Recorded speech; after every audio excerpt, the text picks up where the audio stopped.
gentlemen, thanks for joining us for the second half hour, The Factor Uncensored. Tonight, fans have been talking and taking notice of Lizzo's weight loss, but some critics are saying her journey is proof that her views on body positivity are a sham.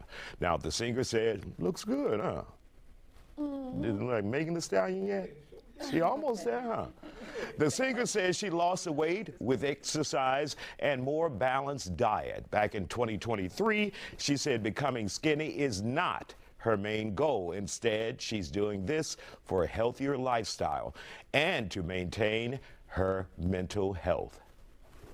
I'm not trying to be thin. I don't ever want to be thin. Will my body fluctuate from this size? Will I get a little smaller depending on some of the choices I make, or a little bigger depending on some of the choices I make in my life? Yes, I'm used to fluctuating.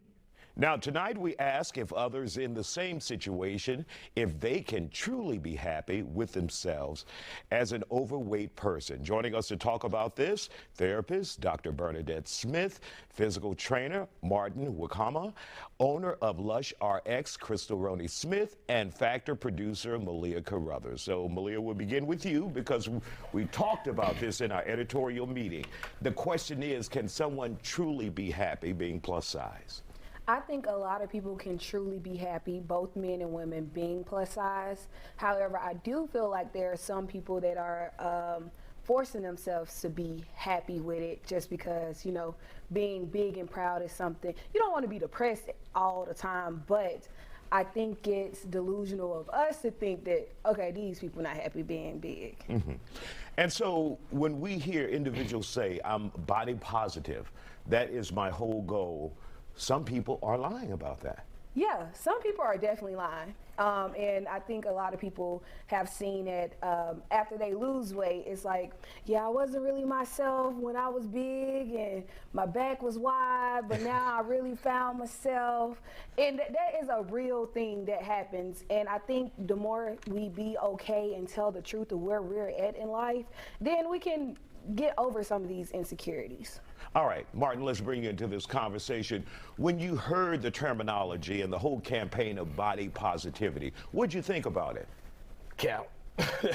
Off rip, Kevin. And the only reason why I say that is because, you know, every single day I either deal with clients or I have consultations and meetings with people who share Lizzo's story, essentially, right? Because if you get to that point in your life where, you know, you get to that size, and it's not necessarily something that you have done on purpose, it weighs heavy on you. It weighs very, very heavy on you, you know what I'm saying? And the only way that you can really like kind of feel better about yourself in that type of situation is if you know that you're taking the steps to make changes about that, which is why you see Lizzo in a better headspace. Her story is what I've seen like over my career over the last 6 years alone, right? So, you know, hey, listen, you know, when it comes to body positivity, you know, it's only positive if you're doing the work. If you ain't doing the work, you capping, you trying to deflect, man. That's just I my disagree with statement. him. Okay, go ahead. Yeah, I disagree with him because, okay, so I'm a person, I'm big. We see that right now. Y'all see me on the camera. But I am still positive, and I'm not saying everyone should be small. And I think that's what body positivity is about, just being okay with your own skin. But in the same breath, like I said, do not sit right here and say, yeah, I'm happy being big, knowing you sad at night. Mm-hmm. But like for me, I think it's like your check engine light been on umpteen years, none ain't happened.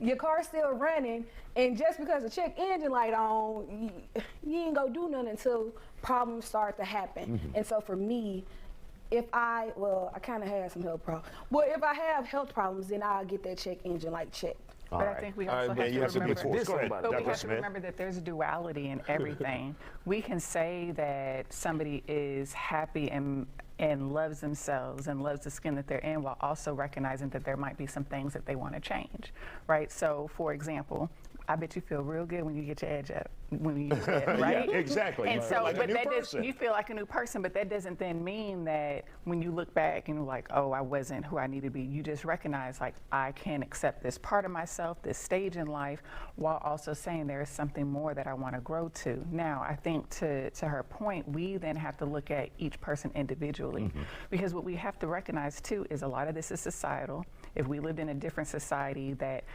there was a point in time where society honored and respected people who were larger because they came, it was a representation of their wealth, right? And so recognizing that some of that sense of hurt and pain is societal, but also recognizing we still have to look at our overall health. Just because you're small doesn't mean you're healthy either. Right. And Crystal, we want to bring you in on that because you're a nurse practitioner as well, about the health issue. Right. And obviously you're flirting with danger. You're flirting with your life if you continue to be overweight and say you're body positive.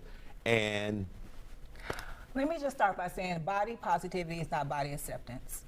And two different things. Two different things. Got it. Damn. And then when you get down to the health of it, doesn't matter what you weigh. When you get over a certain BMI, you're putting yourself at risk. And blood tests do not lie. You can be the healthiest person on the planet and still have high cholesterol and high blood pressure and all these things. However, when you're overweight, you're more at risk because everyone forgets this little thing in our heart. Our heart is an organ, and that when you're bigger, it enlarges. And when your heart enlarges, you go to all these other health problems. And so just because someone says, I love myself being, whatever size, they're not saying that I'm accepting the fact that I'm overweight. They're just saying that I choose to love myself for where I am right now, And, I personally have a family member who has always suffered from yo-yos, up and downs. So what's she gonna do? Choose to not love herself? Correct. We'll stop there and we'll let you finish when we come back. Stay with us here on The Factor Uncensored. We'll continue with this conversation. We're continuing our conversation about weight loss and body positivity. This comes after Lizzo, the entertainer, said she was fine at her size, being plus size, but then she lost weight and many people criticized her for that. Now, let's get back to you, Crystal. Your thoughts. You were talking about a family member who went up and down with their weight. Struggled. I mean, she would lose the weight. She did the gastric sleeve, gastric stomach, weight loss, Slim Fast, what was Slim Fast? Yeah. Weight loss. I mean, she never could lose the weight. So what do? You spend your whole entire life not liking yourself? Even though she knew the ramifications of her being overweight, she still tried. And so I think that's a very complicated subject when we talk about what it is to love ourselves or what we are and what we're doing, because quite honestly, I work in a med spa, and we do non-invasive procedures with lipo and injections and things like that. But when it comes to health, that is something that does not change. You have to take it very seriously. But I think what we also have to recognize is just because somebody may not fit within like this standard of, slim or overweight, that doesn't necessarily mean that they are unhealthy either, because then we also have to take into account, like you were talking about yo-yoing, PCOS. People who struggle with PCOS, they're going to struggle with that weight. And they could struggle with that weight and their cholesterol and, blood sugar can still be within range. And so I think the most important thing then becomes, what does it look like for us to take care of our overall health, for us to then center ourselves and identify how do I want to be balanced and love and accept myself. Because even if somebody does lose, that they go and get Martin and they lose all the weight that they want to lose, if they're not happy with themselves, they're just going to find something else to tear themselves down about.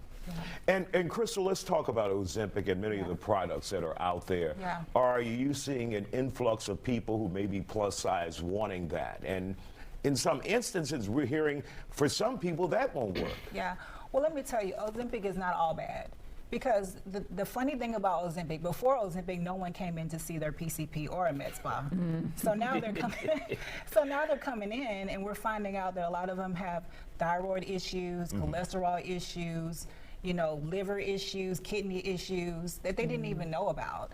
And so when we get a person in that wants to lose weight, we look at their BMI to make sure they're even a candidate for it. Right. And once they have the BMI for it, then we do blood tests to make sure they're, safe to do it. And so 9 times out of 10, 50% of people will qualify for the drug. And then after that, 20% of them are going to actually be compliant with the drug. And when taking the drug, you still have to work out, you still have to eat healthy, you still have to do all the things. And so it's really just a jump start into that active lifestyle that you need to do in order to lose the weight. And then to that point, also recognizing when you are changing your eating habits, you're not going to go from eating potato chips to eating broccoli, right?